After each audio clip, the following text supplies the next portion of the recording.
Here's a joke for you. Customer asked the business owner, "What made you go into business?" Business owner said, "Yeah, it was something my previous boss said to me." The customer asked, "What was that?" The business owner says, "You're fired." Now, that's a funny joke about how a lot of businesses start. Unfortunately, that is a reality. And because that is a reality, I decided to make this video.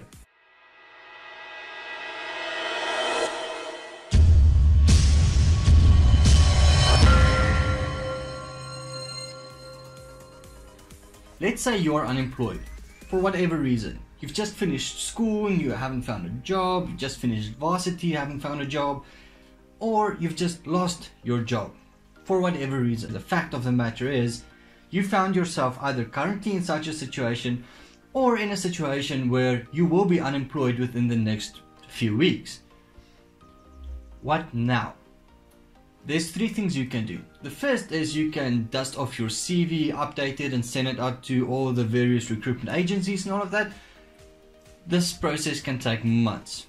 Finding a job in South Africa is not easy.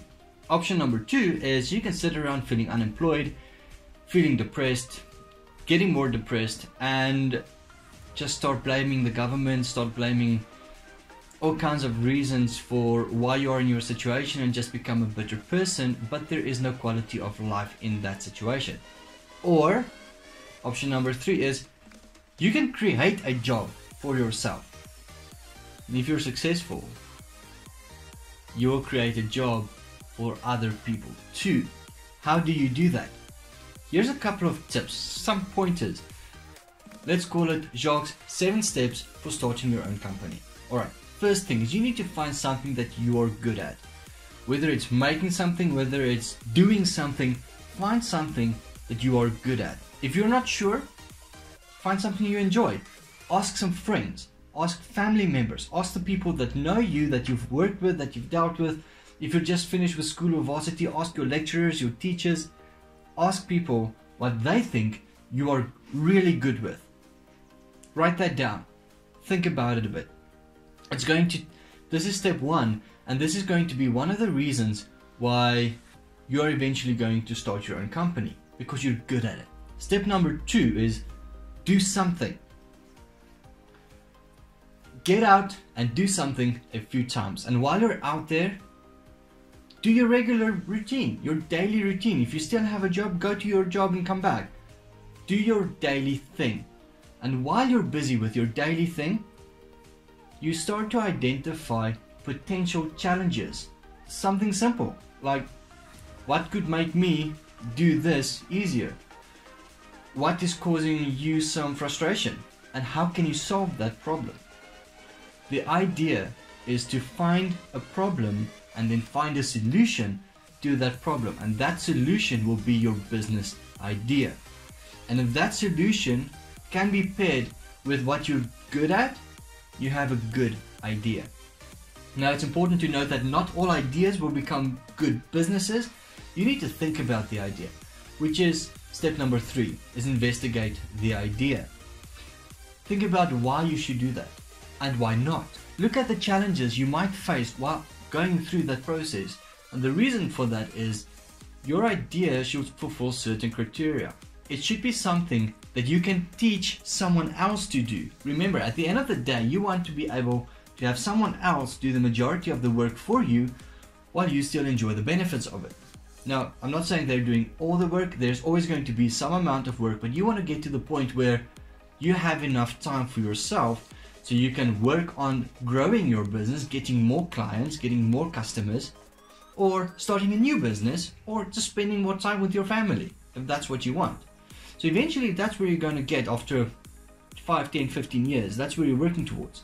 That was step 3. Step 4 would be to start formalizing your business by registering a company, by registering a bank account for your business.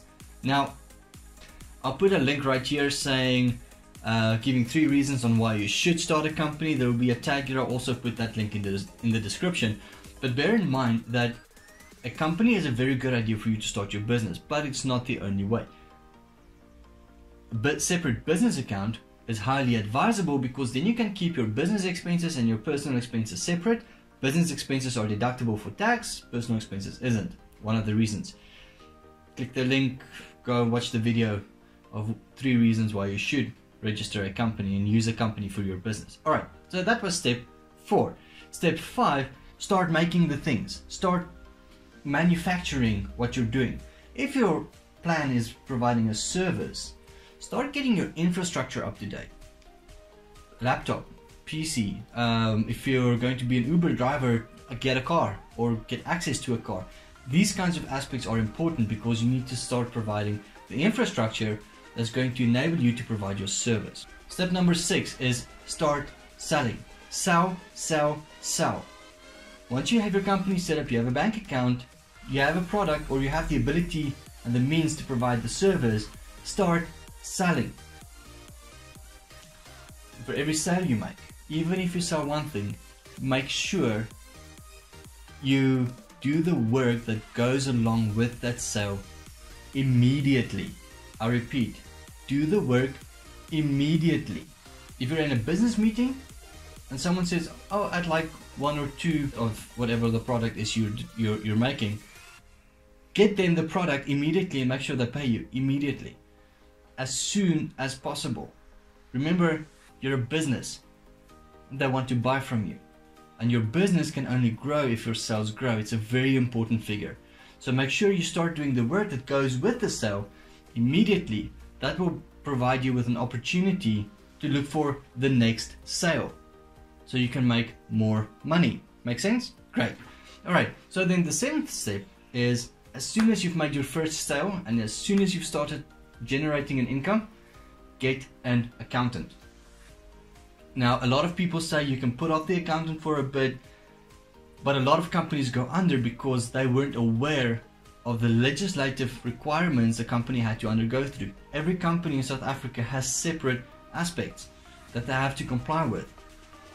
In a previous video that I'll also mention here, there's a couple of compliance minimums every company has to comply with, but every other company in every industry has additional requirements that they have to comply with. And because of that, your accountant will be the person that says, okay, wait, now you've done this, now we need to do that because this and that requirement requires you to.